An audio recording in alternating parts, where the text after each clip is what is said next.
آج کی اس ویڈیو میں ہم عرش الہی کے بارے میں بہت ہی دلچسپ اور ایسے راز کے بارے میں بات کریں گے جن کو سن کر آپ کا ایمان تازہ ہو جائے گا۔ کیا آپ جانتے ہیں کہ اللہ تبارک و تعالیٰ کا عرش کیا چیز ہے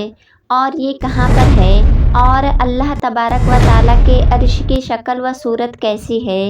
اور اللہ تبارک و تعالیٰ نے اپنے عرش کو کب پیدا فرمایا اور اس کو کس چیز سے بنایا گیا، اللہ تبارک و تعالیٰ کا عرش کتنا بڑا ہے، اور اللہ تبارک و تعالیٰ کے عرش کو اٹھانے والے فرشتے کی تعداد یعنی سنکھیا کتنی ہے، اور وہ فرشتے کتنے بڑے ہیں اور ان کے پاس کتنی طاقت ہے۔ بسم اللہ الرحمن الرحیم۔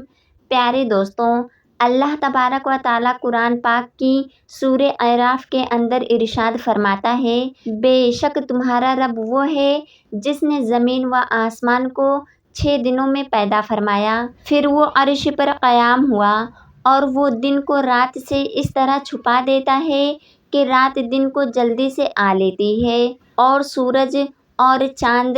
دوسرے ستاروں کو اس طرح بنایا ہے کہ وہ سب اللہ تبارک و تعالیٰ کے حکم کے تابع ہیں۔ جب اس کائنات یعنی یونیورس کے اندر کوئی بھی چیز موجود نہ تھی اور کسی بھی چیز کو اللہ تبارک و تعالیٰ نے تخلیق یعنی کہ پیدا نہیں فرمایا تھا، اس وقت صرف اور صرف اللہ تبارک و تعالیٰ کی ذات وحدہ لا شریک موجود تھی۔ تو اللہ تبارک و تعالیٰ نے اپنی ذات کے بعد سب سے پہلے جس کو تخلیق فرمایا وہ اللہ تبارک و تعالیٰ کے پیارے نبی حضرت محمد مصطفیٰ صلی اللہ علیہ وسلم کی ہستی تھی۔ اللہ تبارک و تعالیٰ نے سب سے پہلے اپنے نور میں سے اپنے پیارے حبیب حضرت محمد مصطفیٰ صلی اللہ علیہ وسلم کے نور کو تخلیق فرمایا، اس کے بعد پورے کائنات کو بنایا۔ اس طرح اللہ تبارک و تعالیٰ نے سب سے پہلے اپنے پیارے حبیب حضرت محمد مصطفیٰ صلی اللہ علیہ وسلم کے نور کو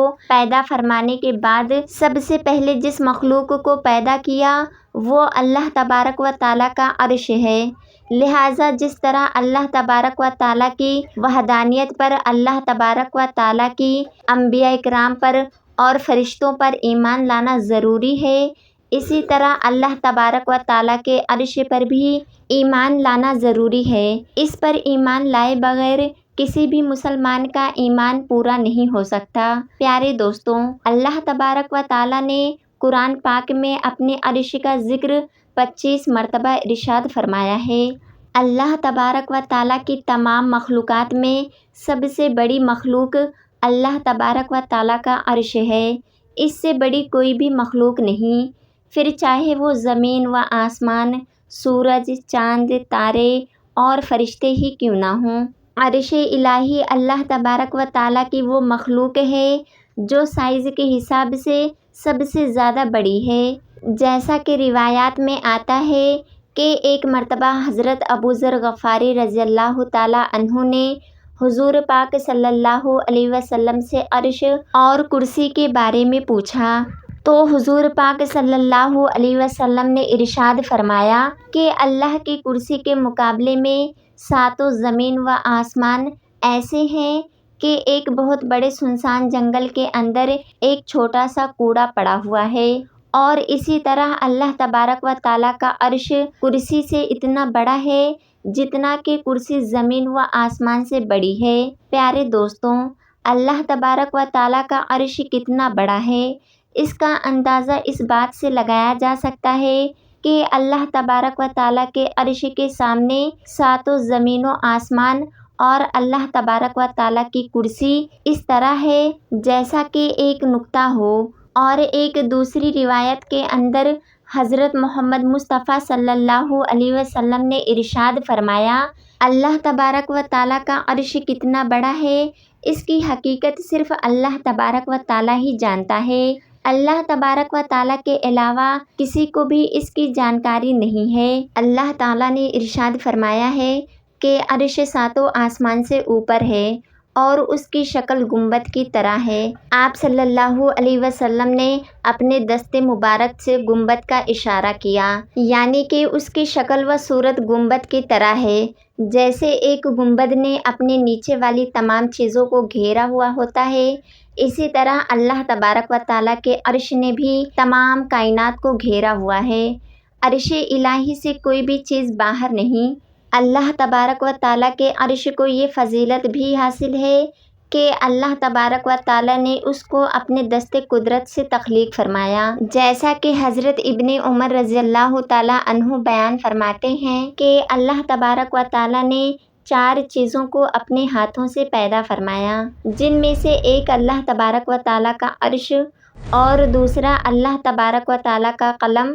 اور تیسرا حضرت آدم علیہ السلام، اور چوتھا جنت العدل۔ اس طرح ان 4 چیزوں کو یہ فضیلت یعنی بڑائی حاصل ہے کہ اللہ تبارک و تعالیٰ نے ان کو اپنے دست قدرت سے پیدا فرمایا، اور باقی تمام مخلوقات کو اللہ تبارک و تعالیٰ نے لفظ کن سے پیدا فرمایا۔ چنانچہ اللہ تبارک و تعالیٰ نے حکم فرمایا، کن یعنی ہو جا، تمام مخلوقات پیدا ہو گئیں۔ پیارے دوستوں، اللہ تبارک و تعالیٰ قرآن پاک میں ارشاد فرماتا ہے، اس زمین پر جو کچھ بھی ہے وہ فنا ہونے والا ہے، اور تیرے رب عز و جل کی ذات باقی رہنے والی ذات ہے جو صاحب جلال ہے۔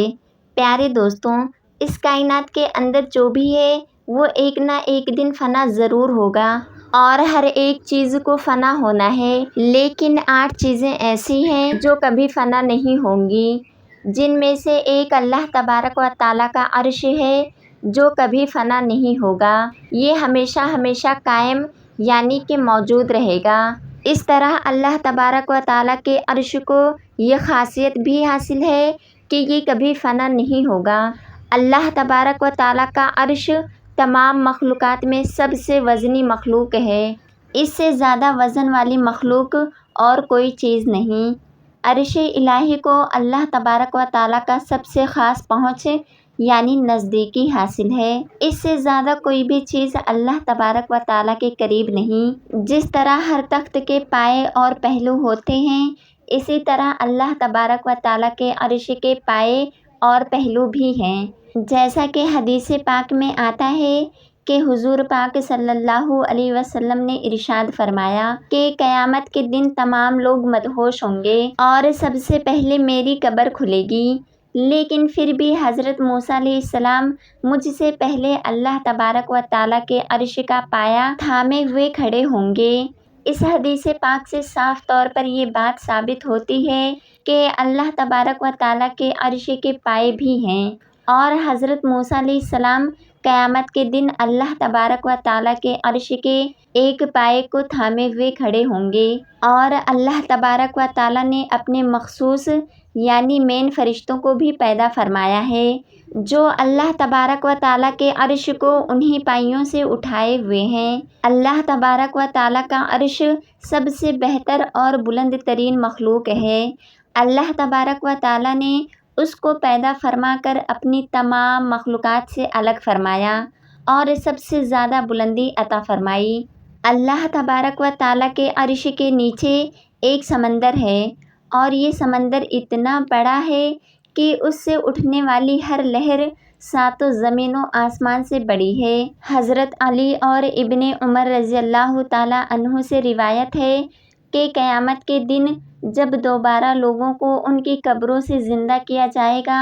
تو لوگوں کو قبروں سے زندہ کرنے سے پہلے اسی سمندر کے پانی سے 40 دن تک اللہ تبارک و تعالیٰ ان پر بارش برسائے گا، تو اس کے بعد تمام لوگ اپنی قبروں سے دوبارہ زندہ ہوں گے۔